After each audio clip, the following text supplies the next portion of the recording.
So today I'm going to be covering The Wailing Asteroid by Murray Leinster, which British-based film studio Amicus turned into the movie The Terrornauts in 1967.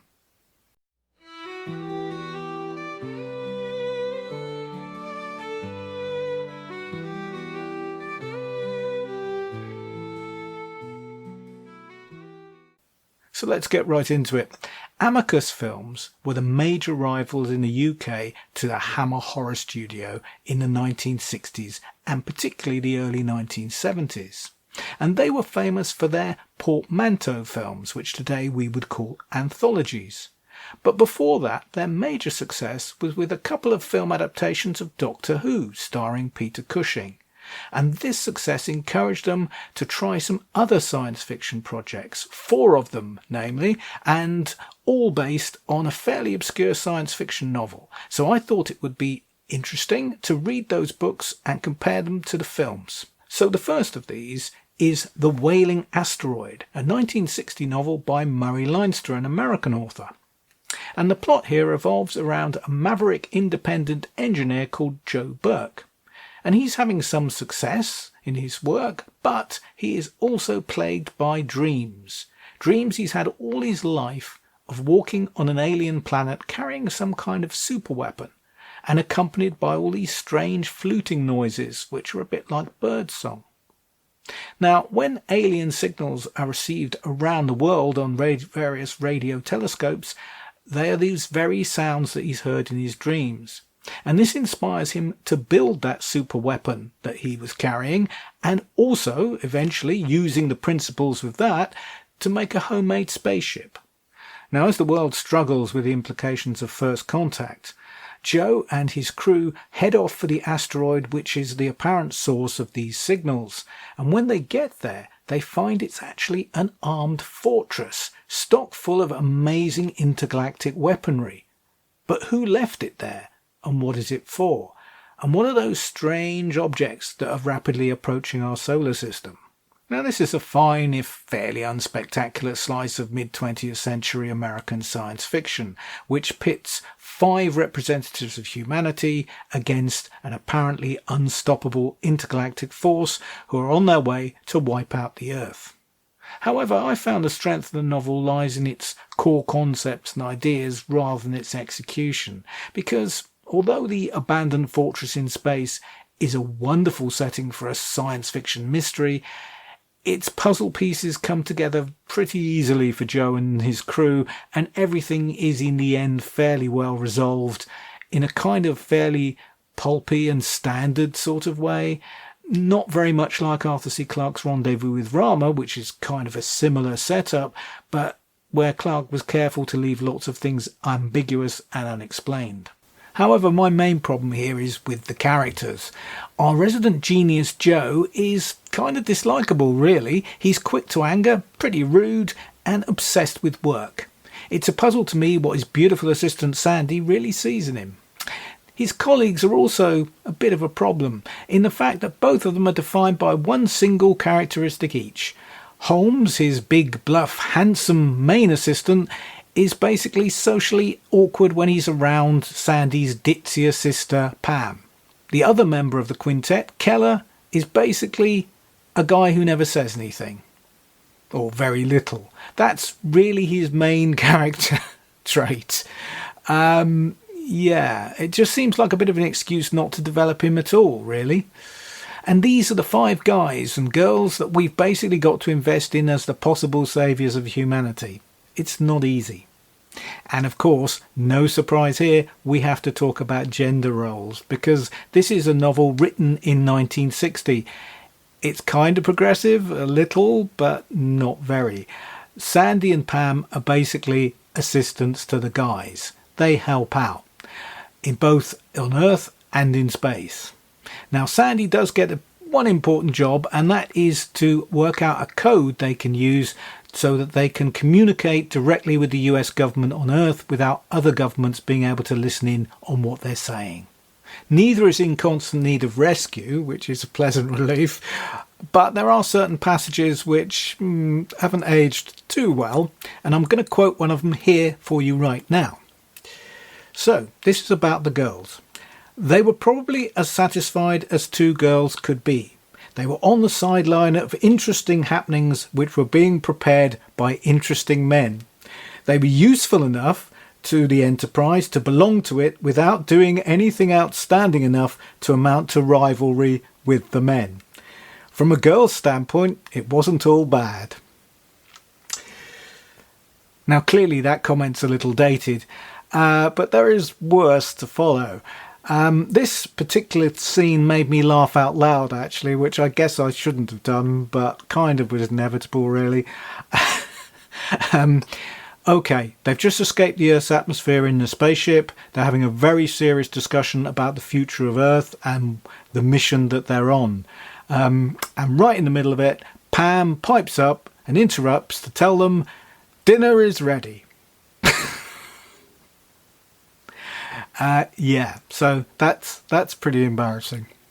Thankfully, those are kind of the worst aspects of that, and there is a possibility that Leinster was being satirical here. There is a kind of comic undertone to some of this, but obviously I couldn't tell you for sure, and there's no real way to know at this late date. One thing that does seem obvious is that Leinster knew his science. I mean, the novel's not overburdened with a lot of technical detail or anything like that, but there's enough here to let you know that he knew what he was talking about. Although you are looking at a man who failed every single science exam he ever took. Not kidding. So, I mean, he could be spouting all sorts of gobbledygook for all I know.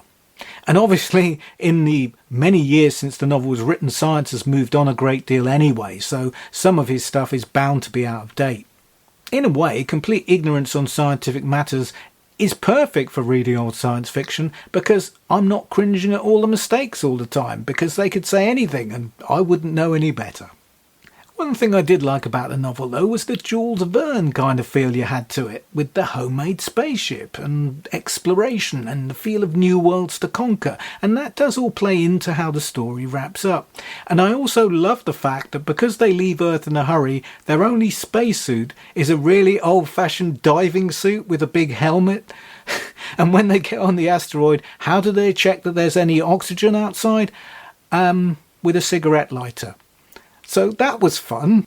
Now, Leinster was very popular in his day and very, very prolific, and I'm not sure how well he's remembered today, but there is one pop culture reference I do know about him, and that occurs in the 1978 Italian science fiction epic Star Crash, which some people have cruelly suggested is a rip-off of Star Wars. I can't imagine where that comes from.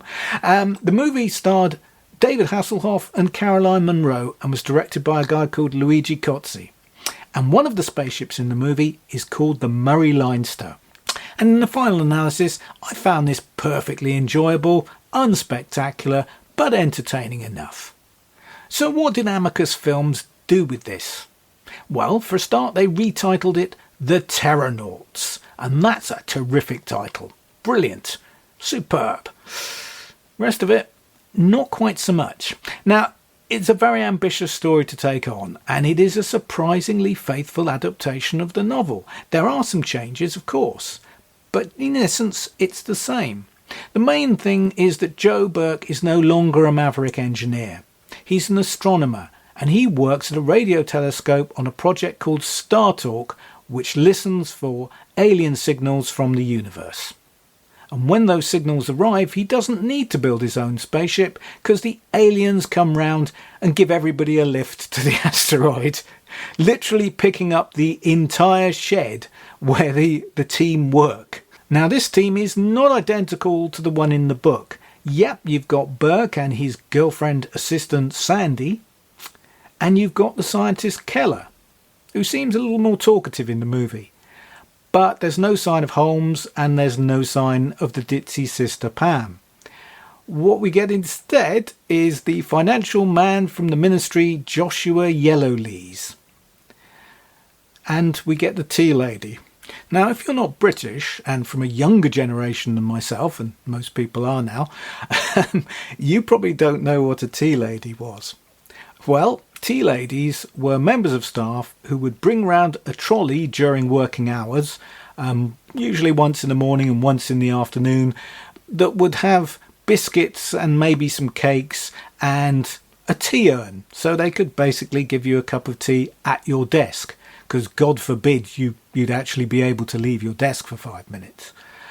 Tea ladies were a phenomenon in the UK that kind of died out, I think, in the early 80s, because that's when I went to work, and I can vaguely remember that we had tea ladies at the big building where I worked.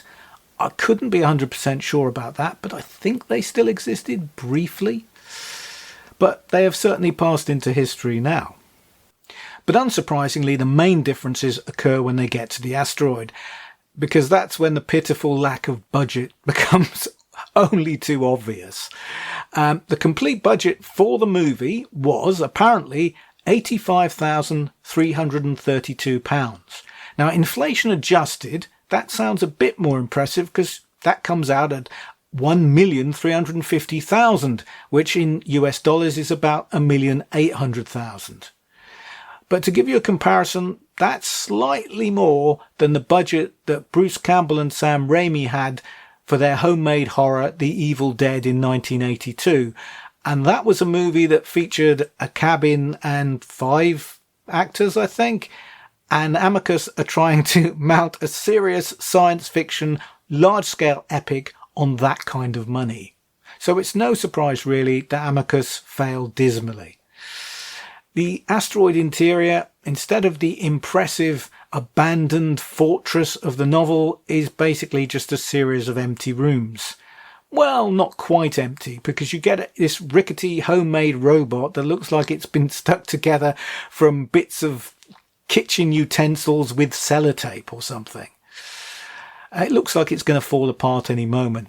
You also have a brief appearance by somebody wearing a monster suit, which is perhaps best left unmentioned. The climactic space battle is not quite so bad. Okay, it's not convincing, because you can see these are tiny models, and these were rendered by Bowie Films Limited. Nothing to do with David Bowie, but Les Bowie, who apparently worked mostly on Hammer movies. In fact, almost exclusively, although he did have a special effects role on 2001: A Space Odyssey, only a year or so after the Terrornauts, which must have been quite a leap for him. Now, the cast is led by Simon Oates, who plays it with a decidedly straight bat. And Zena Marshall plays Sandy, his girlfriend, and she's only really remembered these days as a Bond girl because she appears in Dr. No, the very first movie of the franchise. But the most interesting casting involves the comic relief. Tea Lady Mrs. Jones is played by Patricia Hayes, who was a very, very familiar small-screen comedic actress of the 1970s. But she's overshadowed somewhat by Charles Hawtrey. Yes, the Carry On star plays Joshua Yellowlees in his usual fairly eccentric, oddball kind of way. So the notion that one of the stars of the Carry On movies ends up saving humanity is almost worth the price of admission on its own.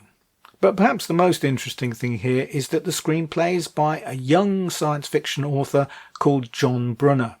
Now, he'd been working in the industry for about a decade, and he was incredibly prolific. He'd had over 40 works published in various formats, including being serialized in magazines. And his screenplay here is perfectly competent. It's really the execution that's so sadly lacking. Now, this is interesting because within a year of working on the Terrornauts, Brunner had won a Hugo Award. Now, a Hugo Award, if you don't know, is the science fiction literary equivalent of the Oscar. And he'd won it for a novel called Stand on Zanzibar about overpopulation. And this kicked off a completely different career path for Brunner. He was then acclaimed for subsequent novels such as The Jagged Orbit, The Sheep Look Up and The Shockwave Rider, which basically predicted the existence of computer viruses. Now, he never reached the height of that initial fame again, which lasted until the mid-70s, but he remained working until roughly the mid-90s when he passed on. The Terrornauts was his only screen work, and one can't help wondering why that might have been. And you also can't help wondering how much of responsibility he has for the comic relief in the movie. Being kind about it, the movie is not completely hopeless. Some of the execution of it is, but it has a certain kind of rickety charm, and no doubt American audiences would find it amusing to see how quaint British science fiction was in the 1960s. Now, Amicus enjoyed some serious box office success with their two Doctor Who and the Daleks films, but if they were expecting something similar from the Terrornauts, they were sorely disappointed, I would think. It mostly played double bills with their next science fiction effort, They Came From Beyond Space, which I'll be discussing in a later video. And there were two subsequent science fiction projects from the studio, based on obscure and forgotten novels, Scream and Scream Again in 1969 and The Mind of Mr. Soames in 1970, and I'll be covering those in later videos too. So that's it for today's video. Thank you for sticking with me right the way until the end. It's much appreciated, and I hope you enjoyed this somewhat odd journey down some of the more obscure byroads of mid-20th century science fiction literature and cinema. And if you did, please join me next time when I'll be talking about something completely different. And until then, I'll be seeing you.